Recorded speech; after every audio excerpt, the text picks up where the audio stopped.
Sarah Bloom Raskin is a former Fed governor. Richard Fisher, former president and CEO of the Dallas Fed. Both are CNBC contributors. It is great having you tonight. Welcome. Sarah, I wonder how you're thinking about employment right now.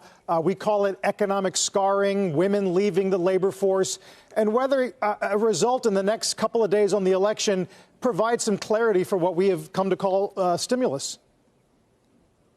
Right. So the unemployment situation is really... Sarah, go ahead. Richard, go. No, Sarah, please go. This reminds me of sitting next to Richard during. Yeah. Go ahead, Sarah.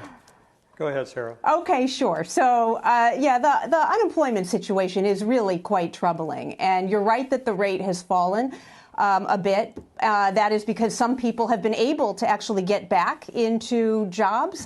They were furloughed or they were laid off temporarily.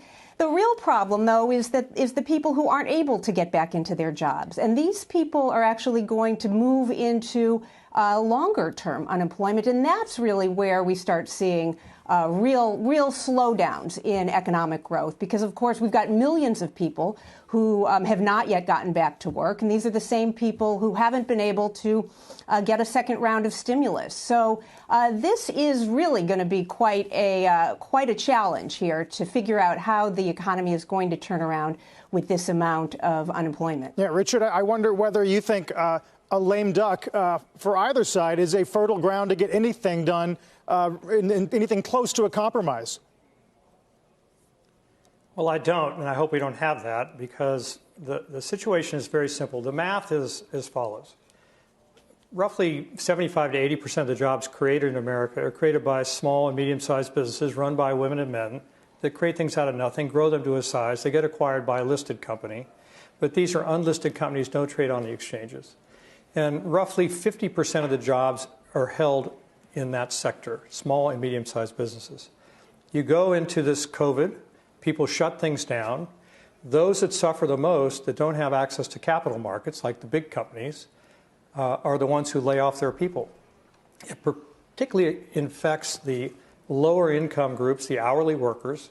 Those are the ones that are suffering. That's what Sarah, I think, is referring to. And you have to figure out a way to get them back to work. And the other thing happens when you shut down an economy. You cream consumption, because consumption is driven by people earning money. If they have money and they can draw down on their savings, they're going to consume. And the ones that are hurt the most are at the lower edge of the income cycle. So Sarah is right, as we used to always agree with each other at the Fed.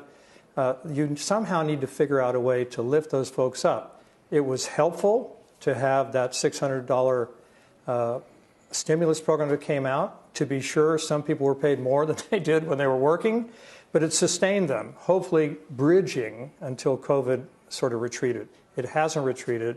We need a stimulus. Hopefully it's not going to be to such a degree that it disincents people to work. And the longer you're out of work, right, the more you lose your skill set.